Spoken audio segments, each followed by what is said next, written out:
Honda Wave 110. Totoo bang wala nang gumagamit ng Honda Wave? Bulok na daw talaga ang Honda Wave, bakit pa daw ako nag-aaksaya ng pera sa mga ganitong motor? Dapat daw yung mga ganitong motor ay ginagamit lang daw pang tricycle o pang deliver daw ng tubig. Tingin nyo ba totoo yun? Kasi para sa akin mga lodi, matindi pa rin talaga ang Wave at isa ang Wave sa mga talagang legit na tie unit. Samot-sari ang mga natanggap kong komento nung binili natin itong Wave na to na 3,000 pesos lang. Nasabi nila, 3,000 pesos mo nga lang nabili, gagastos ka naman ng mahigit kumulang na 100,000 pesos daw.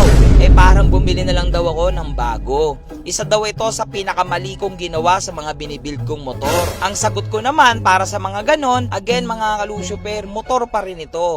Once na naayos natin ito, tingin ko gaganda ang value nito. Pero again, usapang value, wala naman akong planong ibenta ito. Lahat naman ng inaalagaan nating motor ay hindi ko binibenta. For keep talaga itong mga to. Kaya ngayon sa video natin na to, mas ididiin pa natin itong si Wave 110. Kahit magalit na kayo na dahil nag-uubos ako ng pera sa mga gantong klase ng motor, papagandahin ko pa rin at itutuloy natin itong tie concept na Vans style dito kay Wave 110 or aka Durog. So what's up mga kalusyuper natin? Medyo maulan ngayon dito sa shop, pero so far marami pa rin akong pumunta. Maraming salamat sa lahat ng sumusuporta sa ating mga paninda. Okay, so ulan na naman. And si Ghost, papahinga lang din si Ghost. Anyway guys, punta tayo dito kay Wave Durog. So nandito na yung ating mga pyesa, nagkasya dito sa U-Box. Basta marami tayong kakabit ngayong araw. Inuuna na ni Kuya Russell itong nabili nating mumurahin lang, pero cute lang.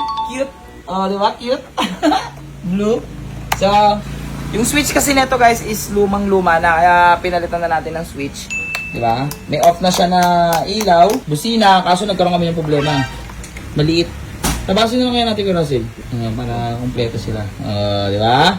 Unti-unti lang yun. Anyway mga kalusyuper natin, marami pa rin po nagme-message dito sa page natin regarding dito sa aking mga paninda. Okay, na ad swap na mags. Okay, again, pasensya na po kayo kung hindi ko po kayo nakikater dito sa page na to. Para ma-replenish po kayo ng maayos, doon po kayo sa BCK Garage mag-message. Yan po. Ha? Maraming salamat. Ito na nga, to the rescue na naman si Kuya Russell at kinabit na kagad dito ang ating naggagandahang mga pyesa. Napaka-solid na alloy parts para dito sa ating pedal shifter at ganoon na rin sa ating speedometer meter. Bago na rin po yung cover para magmukha ng bago at yung luma, itapon na yan. Ayan o, kita nyo naman, ang ganda na nung harapan. At papalitan na rin natin yung ating throttle. Ito, kasama na rin po, murang-mura lang yan. With master na rin, original na rin tong binili natin para solid at malakas ang ating preno. Quick throttle na rin pala ito, murang-mura lang po ito. Pwede nyo rin itong ilagay sa mga motor nyo, universal na to. Pero kasi karamihan sa mga Wave, ganito lang po yung nakalagay. Ganun na rin dito sa passenger footrest natin, pinalitan ko na rin po ng bago para presentable. At ganun din dito sa brake arm sa likod. Sheesh! Napakaganda, CNC yan. So napagod na naman si Kuya Russell.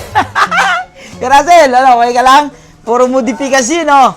Modifikasyon. So guys, ayun lang, unti-unti na lang tumitino si Durog, na dating durog-durog, ngayon, ayan na, nabubuo na lahat, bago na lahat nakakabit sa'yo, ha? O yan, so ngayon guys, wala pa rin kaming preno sa harapan, ayusin muna namin yung rim set nito.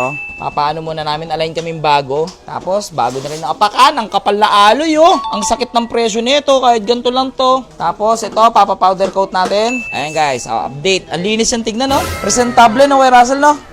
Stock na stock. By the way, shoutout ka nila kuya, oh. Mga dumayo, ayan. NMAX. Magpapaano sila? Swap. Ito, napaka-pogi ng pinili ni kuya, oh. Yan. So, syempre, para mas makita nyo na maayos or yung mga nilagay natin kay Durog, pasukan ko muna kayo ng montage.